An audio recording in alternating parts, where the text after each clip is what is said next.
Hello guys, welcome back to my YouTube channel that is the Raptic Master। और इस video में हम पढ़ने वाले हैं जो हमने पहला वीडियो में पढ़ा था। जब हमने 9th क्लास का मोशन स्टार्ट किया था तो हमने मोशन देख चुके थे कि मोशन होता क्या है और उसका बेसिक बेसिक जो था हमने अंडरस्टैंडिंग ले चुके थे। अब इस वीडियो में मैं आपके लिए लेके आया हूँ मोशन का आगे वाला पार्ट जो कि है फिजिकल क्वांटिटीज और सिस्टम ऑफ यूनिट।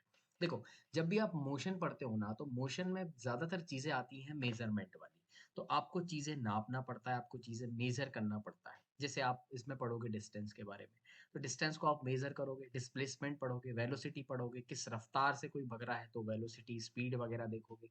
फिर आप एक्सेलरेशन पढ़ोगे, तो ये सब चीज़ें एक टर्मिनोलॉजी होती हैं जो मोशन में पढ़ना ज़रूरी है। तो वही वही ये जो कैटेगरी है फिजिकल क्वांटिटीज की, ये सब क्वांटिटीज ऐसी होती है जिनको हम मेजर कर सकते हैं। तो वही है फिजिकल क्वांटिटी जिसको आप मेजर कर सकते हैं, वो हम देखने वाले हैं। ठीक है। फिर हम देखने वाले हैं यूनिट्स के बारे में कि सिस्टम ऑफ यूनिट, अलग अलग यूनिट कैसे होती हैं, हमको हम पढ़ेंगे बहुत अच्छे से। CGS unit, MKS unit. अब यूनिट बहुत इंपॉर्टेंट होती है। ठीक है, जैसे मैंने बोला कि यार कितना टाइम हो रहा है, तो कोई भी क्वांटिटी है, कोई भी फिजिकल क्वांटिटी है, जैसे टाइम एक फिजिकल क्वांटिटी है, उसको मेजर कर सकते हैं। तो हम बोलते हैं कितना टाइम हो रहा है, तो आप बोलोगे 5 सेकेंड, 5 मिनट, कुछ भी बोलोगे। तो पाँच, व्हाट इज पाँच? पाँच इज मैग्नीट्यूड, पाँच is the value that is representing the quantity. ठीक है, पाँच। फिर उसके बाद जो आप बोलोगे सेकेंड, तो second is the unit. It is very important in order to define completely a physical quantity. समझ में आ रहा है? जैसे कि अगर आप मास की बात करोगे, जैसे आप जैसे बाजार जाते हो, आपकी मम्मी आपको सब्जी लेने के लिए पहुंचाती है, तो आप दुकान वाले भैया से क्या बोलते हो? भैया 2 किलो टमाटर दे देना। तो यू से दो, दो is the value, that is the amount. लेकिन kilo, kilo is basically the unit. तो अलग अलग यूनिट्स अलग अलग फिजिकल क्वांटिटी में हम मेजर करते हैं। समझ में आ रहा है? तो हम आगे और अच्छे से इसको देखने वाले हैं। ठीक है। अब what is physical quantity? Physical quantity is nothing, it is the quantity that can be measured easily. जिसको हम बहुत इजीली मेजर कर सकते हैं, वो कौन सी क्वांटिटीज होती हैं? फिजिकल क्वांटिटीज होती हैं। बात समझ में आया? अब जैसे कि आपने बोल रहे हैं यहाँ पे कोई इंसान भग रहा है, एथलीट भग रहा है, तो वो बोल रहा है कि डिस्टेंस मेजर कर सकते हो? बिल्कुल कर सकते हो आप। तो डिस्टेंस कैसी क्वांटिटी है? Yes, distance is a physical quantity. ठीक है। सिमिलरली आपसे कोई बोले आप टाइम को मेजर कर सकते हैं क्या? You can measure the time. Yes, I can measure the time. मैं टाइम को नाप सकता हूँ, मेजर कर सकता हूँ। 1 घंटा हो गया, 2 घंटा हो गया, तो मेजर कर सकता हूँ ना बेसिकली। तो क्या फिजिकल क्वांटिटी है टाइम? बिल्कुल फिजिकल क्वांटिटी है। ठीक है। फिर जैसे कि थर्ड जो इम्पोर्टेंट यहाँ पे क्या है, लव को हम मेजर कर सकते हैं कि आप कितना किसी से प्यार करते हैं। एक माँ अपने बेटे से कितना करती है, एक गर्लफ्रेंड एक बॉयफ्रेंड से कितना प्यार करता है, ऐसा नाप सकते हैं क्या? नहीं। बोलते हैं ना, love is infinity, love infinity होता है, उसको नाप नहीं सकते। ठीक है। तो exactly love is not a physical quantity. समझ में आया? इसको मेजर नहीं कर सकते। ठीक है। तो समझ जाना बच्चों। ठीक है, प्यार करने की उम्र नहीं है, लेकिन तुम्हारी अभी पढ़ाई कर लो। ठीक है। तो फिजिकल क्वांटिटीज ज्यादातर ज्यादातर हम देखते हैं कि दो तरीके से होती है। एक होती है स्केलर क्वांटिटी, एक होती है वेक्टर क्वांटिटी। अब देखो, मैं आपको बहुत अच्छे से ये चीज समझा देता हूँ। अब फिजिक्स में कुछ कुछ क्वांटिटीज को कंप्लीटली डिफाइन करने के लिए हमको सिर्फ उसके मैग्नीट्यूड की जरूरत पड़ती है। For example time. टाइम को अगर आपको कंप्लीटली डिफाइन करना है तो आपको सिर्फ ये बोलना है कि यार 5 बज रहे हैं, 5 मिनट हो गए, 5 घंटे हो गए। आप 5 से ही पूरी तरीके से डिफाइन कर देंगे।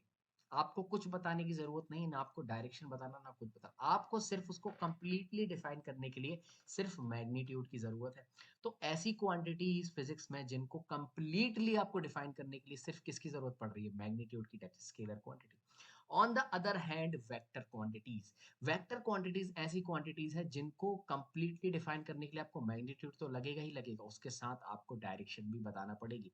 फॉर एग्जाम्पल, अगर मैं बोलता हूँ कि यार मैंने किसी भी बॉडी पे 10 न्यूटन का फोर्स लगाया, मैंने 10 न्यूटन का किसी बॉडी पे फोर्स लगाया, समझ में आ रहा है? तो 10 न्यूटन का मैंने यहाँ पे किसी भी बॉडी पे फोर्स लगाया फॉर एग्जांपल। ठीक है, देखिए अगर ये बॉडी यहाँ पे है, इस तरीके से यहाँ बॉडी बना देता हूँ। अब इस पे मैं 10 न्यूटन का फोर्स लगा रहा हूँ फॉर एग्जांपल। मैंने कितने न्यूटन का फोर्स लगाया? 10 न्यूटन का मैंने फोर्स लगाया। लेकिन आपने 10 तो वैल्यू बोल दी भाई साहब की 10 न्यूटन का फोर्स लगाया, लेकिन फोर्स किस डायरेक्शन में लगाया? आपने उसको यहाँ लगाया, यहाँ लगाया, यहाँ लगाया, यहाँ लगाया, कहाँ लगाया? तो डायरेक्शन मैटर करती है। यस, डायरेक्शन मैटर करती है। तो ऐसी क्वांटिटीज जिनको कंप्लीटली डिफाइन करने के लिए आपको मैग्नीट्यूड तो चाहिए, लेकिन उसके साथ क्या चाहिए? डायरेक्शन चाहिए। तो ऐसी क्वांटिटीज को हम कौन सी क्वांटिटीज बोलते हैं? Vector quantities.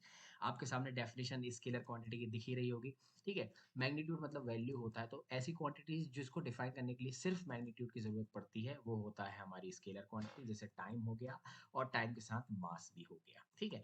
लेकिन vector quantities are the quantities जिनको आपको कंप्लीटली डिफाइन करने के लिए मैग्नीट्यूड और डायरेक्शन की जरूरत है। जैसे फोर्स मैंने आपको बताया, जैसे डिस्प्लेसमेंट भी होती है। डिस्प्लेसमेंट मतलब आपने बोला कि यार मैं 5 मीटर यहाँ चला, तो 5 मीटर आप किस डायरेक्शन में चले आपको बताना पड़ेगा। समझ में आ रहा है? तो इसीलिए वो एक वेक्टर क्वांटिटी है। समझ में आ रहा है?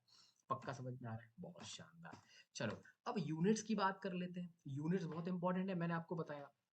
आप यूनिट के बेसिस पे ही जज कर पाते हैं कि आप कौन सी फिजिकल क्वांटिटी की बात करें। जब मैं 5 सेकंड बोल रहा हूँ तो मैं टाइम मेजर कर रहा हूँ, मैं बोल रहा हूँ कि 10 किलो तो मैं बेसिकली मास मेजर कर रहा हूँ, तो अलग अलग, तो बेसिकली उसी को हम यूनिट कहते हैं। यूनिट बहुत इंपॉर्टेंट होती है। एक फिजिकल क्वांटिटीज के पास दो चीज होती है, एक तो होता है मैग्नीट्यूड, एक होता है यूनिट। अब यूनिट भी जो होती है वो दो तरीके से होती है। पहली हम बोलते हैं जिसको, इसका बेसिकली सिस्टम होता है एक मेजरमेंट का, समझ में आया? तो सिस्टम जो मेजरमेंट का होता है वो दो सिस्टम बेसिकली यूनिट्स के होते हैं। पहला होता है एम के एस। पहला क्या होता है? M K S, that is metre kilogram second. और दूसरा होता है C G S, that is centimetre gram second. यहाँ पे आप जितने भी मास को नापेंगे, आप मास को बेसिकली, सॉरी, आप जो आप डिस्टेंस को नापेंगे, आप बेसिकली उसको नापेंगे किससे? मीटर से। आप जो वजन है, आप जो मास है उसको नापेंगे किलोग्राम में। आप किस में नापेंगे? किलोग्राम में। सिमिलरली आप टाइम को नापेंगे किस में? सेकेंड में। ठीक है। यहाँ पे ये दूसरी टाइप के, इसमें आप जो डिस्टेंस नापोगे आप ये नापोगे सेंटीमीटर में, आप जो वजन नापोगे वो आप नापोगे ग्राम में, और जो आप टाइम नापोगे वो आप नापोगे सेकेंड में। ठीक है। तो अलग अलग सिस्टम है। आई होप आपको समझ में आए होंगे एम के एस और सी जी एस। ठीक है। ठीक है। अब it is also called S I unit. M K S को हम एस आई यूनिट भी बोलते हैं। एस आई मतलब सिस्टम ऑफ इंटरनेशनल, मतलब ये ग्लोबली एक्सेप्टेड यूनिट होती है। फॉर एग्जांपल अगर फिजिक्स में, जैसे मान के चलो इसकी ज़रूरत क्यों पड़ी, जैसे मैं एक साइंटिस्ट हूँ, मैंने कोई भी चीज़ डिस्कवर करी, जैसे मैंने कोई भी डिस्टेंसेस को निकाल के मैंने एक बताया कि यार ये स्टैंडर्ड चीज़ है, तो मैंने बताया कि यार ये मैंने डिस्कवर किया कि पर्टिकुलर एक कोई भी एटम है उसके बीच में दो जो मौलिक, मतलब जो भी दो भी पॉइंट है उनके बीच की जो दूरी है वो दो, लेट से 2 पिकोमीटर है। अब मैं समझ रहा हूँ पिकोमीटर का मतलब क्या है, लेकिन जो फ्रांस में पढ़ रहा है उसको समझ में नहीं आएगा ना पिकोमीटर क्या है। जो रशिया में पढ़ रहा है उसको समझ में नहीं आएगा। तो यहाँ पे एक इंटरनेशनल सिस्टम बनाना जरूरी है, जिसको भी अगर मैं बोलूँ, जैसे मैं समझाऊं कि यार मैंने इस चीज की डिस्कवरी की है पिकोमीटर में, तो ये भी समझ जाए, ये भी समझ जाए, ये भी समझ जाए, सब समझ जाए तो मेरी बात सब सब समझ जाएगी। तो हमने एक सिस्टम बनाया है इंटरनेशनल का, ताकि अगर मैं ग्लोबली बात करूँ, ग्लोबली कोई भी चीज को रिप्रेजेंट करूँ, तो सब लोग समझ जाएं कि यार ये पर्टिकुलर किसकी बात कर रहा है, लेंथ की बात कर रहा है। समझ में आ रहा है? तो उसको ऐसा ही यूनिट कहते हैं, सिस्टम ऑफ इंटरनेशनल कहते हैं। बात समझ में आ रही है? आई होप आपको समझ में आया होगा यूनिट किस तरीके से होती है और यूनिट का बहुत इंपॉर्टेंस है। ठीक है। ओके। चलिए, तो अब हम देखते हैं कि what is actually are distance and what is actually are displacement. अब हम ये दोनों चीज देखने वाले हैं मोशन के अंदर। अब हम बहुत ही तगड़े तरीके से ये सब चीजें पढ़ने वाले हैं। ठीक है। तो आइए इसको बहुत अच्छे से एग्जांपल समझते हैं। एक कंसेप्ट है डिस्टेंस और डिस्प्लेसमेंट, जिसको आपको समझना बहुत इंपॉर्टेंट है। तो क्या आप स्टार्ट है? चलिए ठीक है, स्टार्ट करते हैं। ठीक है। अब मान के चलिए आपके पास एक ग्राउंड है, जैसा आपको स्क्रीन पे दिख रहा है, और यहाँ पे एक ए पॉइंट आप कंसीडर कर लीजिए। ठीक है। सिमिलरली यहाँ पे आप एक बी पॉइंट कंसीडर कर लीजिए। ये बी पॉइंट एक फाइनल पॉइंट हो सकता है। इनिशियल पॉइंट और फाइनल पॉइंट मतलब ये है कि इनिशियल पॉइंट मतलब कोई भी बॉडी या फिर कोई भी ऑब्जेक्ट वहां से स्टार्ट किया गया होगा, और वो रोका कहाँ पे होगा? बी पॉइंट पे रोका होगा। तो that is also called the final point. और जहां से स्टार्ट, जहां से इनिशिएट किया होगा, दैट इज इनिशियल पॉइंट। ठीक है। अब देखते हैं कि एक इंसान जो है, यहाँ पे आपको दिख रहा है कि वो भग रहा है। एक athlete is running a race, light से वो रनिंग कर रहा है, वो भागते भागते भागते भागते भागते भागते बी पे पहुंच गया। तो ओवरऑल जब वो ए से लेके बी तक भागा, तो मैंने देखा कि उसने 250 मीटर डिस्टेंस कवर किया है। समझ में आ रहा है? तो athlete is covering a path of 250 metres between point A and B. समझ में आ रहा है? तो उसका जो एक्चुअल पाथ है जो उसने ट्रेवल किया है इसके दौरान, हम कह सकते हैं ना वो एक सेमी सर्कल है। तो बेसिकली जो एक्चुअल पाथ कवर करता है कोई भी ऑब्जेक्ट, कोई भी बॉडी, उसको हम बोलते हैं distance. That is basically distance, the actual path of an body. For example अगर आपके पास यहाँ पे कोई भी बॉडी है, लेट से आपके पास कोई भी एक इस तरीके से बॉडी है। ठीक है। ये कोई भी बॉडी है, लेट से ये ए पॉइंट पे रखी हुई है यहाँ पे। ठीक है, this is the A point. अब मैं यहाँ पे उसको फोर्स लगा देता हूँ, फोर्स लगाने के बाद वो यहाँ मूव करने लगेगी और वो लेट से कुछ देर बाद यहाँ पे आ जाती है। फॉर एग्जाम्पल वो यहाँ पे आ जाती है, ठीक है, यहाँ पे वो आ गई, समझ में आया। तो मैं कहूँगा ना वो यहाँ से लेके यहाँ तक कुछ पाथ ट्रेवल कर रही है। तो this particular path is known as distance. उसने इतना डिस्टेंस चला, this is the actual path, this is travel by the body. समझ में आ रहा है। तो जो एक्चुअल पाथ होता है जो बॉडी ट्रेवल करती है, that is distance. I hope आपको समझ में आया हो, समझ में आया। अब आपको एक चीज और समझ में आनी चाहिए, जैसे कि जब ये ए पॉइंट था मेरा, ए पॉइंट से लेके वो चलने लगा भागते भागते एथलीट इस तरीके से, यहाँ पे उसने इतना जो डिस्टेंस ट्रेवल करा वो 250 मीटर अप्रॉक्स आपने देख लिया। लेकिन ध्यान से देखो, अगर आपके पास दिमाग हो थोड़ा सा, तो आप ऐसा बोल सकते हो ना, आप ए पे खड़े होकर बी की तरफ इशारा करो, क्योंकि ये इनिशियल पॉइंट था, ये फाइनल पॉइंट था, और आप इशारा करो यार ये तो वहां पहुंच गया। तो बेसिकली अगर मैं इन दोनों को अगर मैं ज्वाइन कर देता हूँ तो मेरे को एक शॉर्टेस्ट पाथ मिलता है। मेरे को कैसा पाथ मिलता है? शॉर्टेस्ट पाथ मिलता है। किस किस के बीच? इनिशियल पॉइंट और फाइनल पॉइंट के बीच में। ये जो शॉर्टेस्ट पाथ होता है ना, ये जो शॉर्टेस्ट पाथ होता है, इस शॉर्टेस्ट पाथ को हम बोलते हैं डिस्प्लेसमेंट।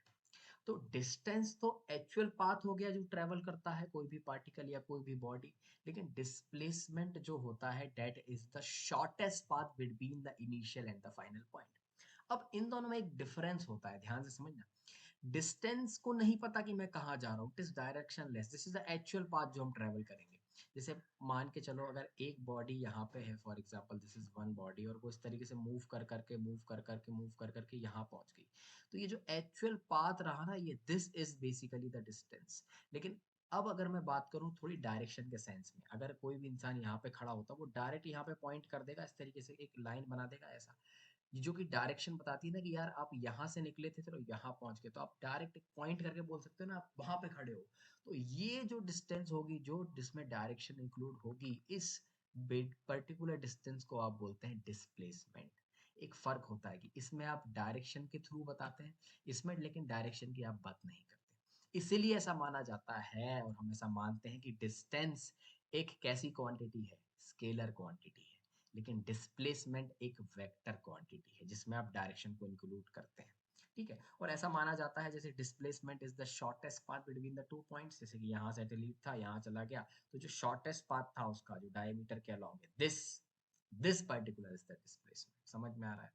पक्का समझ में आ रहा है? यहाँ पे उन्होंने उसको कितना माना है? 160 मीटर माना है। Obviously this is the shortest path, तो उसकी जो डिस्टेंस होगी वो 250 मीटर से कम होगी।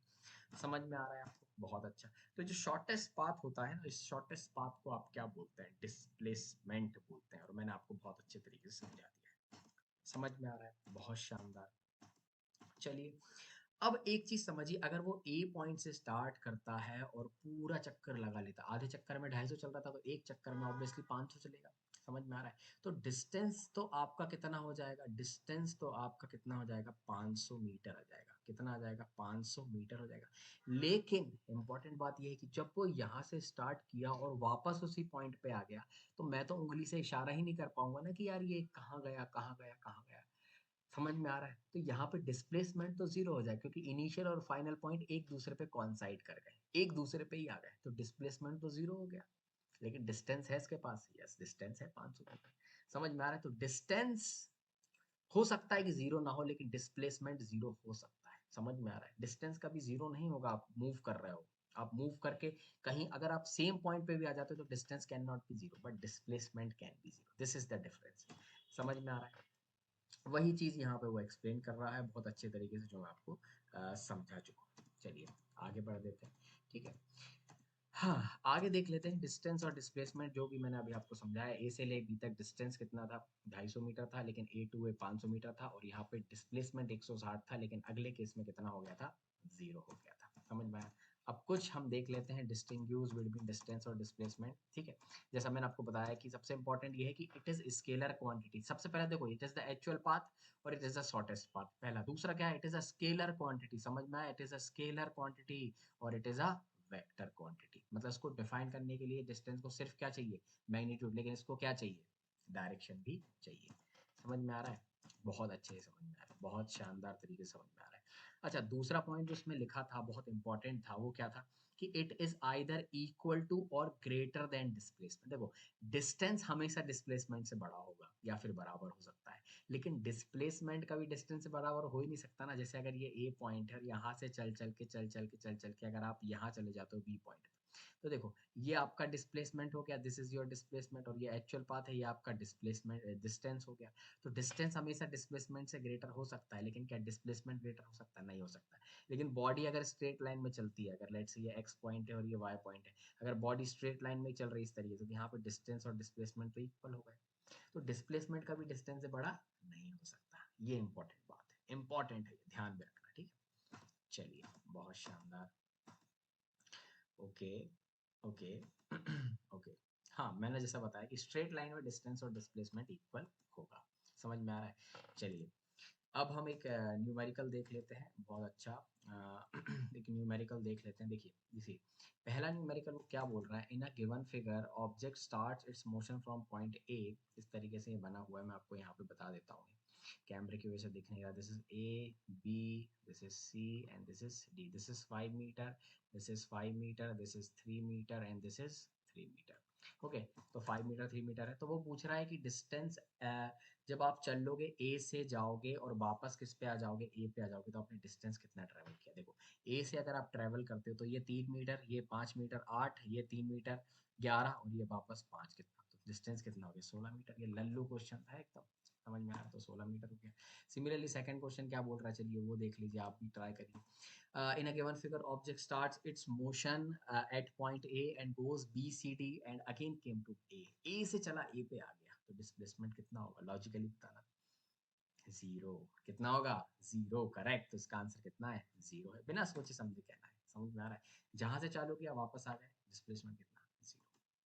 ठीक है। आई होप आपको डिस्टेंस और डिस्प्लेसमेंट समझ में आया होगा। नेक्स्ट लेक्चर में हम इसके बहुत अच्छे न्यूमेरिकल्स और तगड़े वाले देखने वाले हैं। ये तो बेसिक था। I hope with this you love the video. Please like the video if you like, you really like. ठीक है। स्टे ट्यून, अच्छे अच्छे वीडियोस बनाते रहेंगे। Bye bye, love you.